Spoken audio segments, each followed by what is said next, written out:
Интензивните средби оваа недела во Брисел и Атина, на кои главна тема беше спорот за името и отварањето на евроатлантските перспективи на Македонија, се предмет на анализи и реакции како кај домашната, така и кај меѓународната јавност. Со реакција денеска се јави хрватската европратеничка и председател на групата пријатели на Македонија Маријана Петир, која истакна дека со барањето за решение на името за да и се отворат вратите на земјава, ЕУ покажува дека има двојни критериуми кога станува збор за проширувањето. Таа потсетува дека ниту по пресудата од Хаг Македонија не доби покана за членство во НАТО, ниту пак ЕУ ги почна преговорите со земјава. To je jasan pokazatelj kako su sve druge primjedbe i uvjeti koji su traženi od Makedonije da ih ispuni kako bi se otvorili pregovori korišteni kao izgovor. Makedoniji se u ovom trenutku nudi sudjelovanje u regionalnom zajedničkom tržištu Zapadnog Balkana, kojem je cilj udvostručiti novac za infrastrukturu, no to ne smije postati alternativa pristupanju Makedonije Evropskoj uniji i NATO savezu, jer je Makedonija odavno zaslužila biti njihova članica.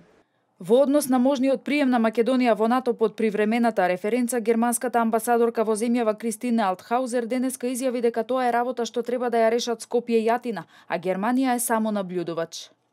Секако дека е значено тоа што министерот Димитров на една од првите своји средби отиде токму во Атина. Ова прашање не би сакала воопшто да го коментирам, бидејќи е тоа работа на двете држави. Тука Германија е само наблюдувач. Коментирајќи ја средбата на шефовите на дипломатиите на Македонија и Грција, поранешниот амбасадор Ристо Никовски истакна дека разговорите поминале во рамките на очекувањата без посериозна промена на грчките позиции.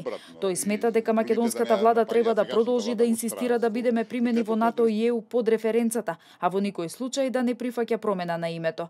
На средбите во понеделникот со првите луѓе на ЕУ и НАТО, владината делегација од земјава предводена од премиерот Зоран Заев доби порака дека Унијата и Алијансата зборуваат на исти јазик во однос на прашањето за името и неопходните реформи во земјава.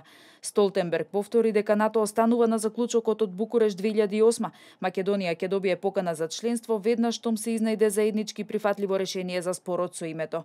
Популарните црвени линии ги подлече и Кодзијас вчера во Атина на средбата со Димитров, дека Грција ја поддржува земјава на евроатлантскиот пат, но нема да дозволи да се приклучи под привремената референца без претходно решение на името.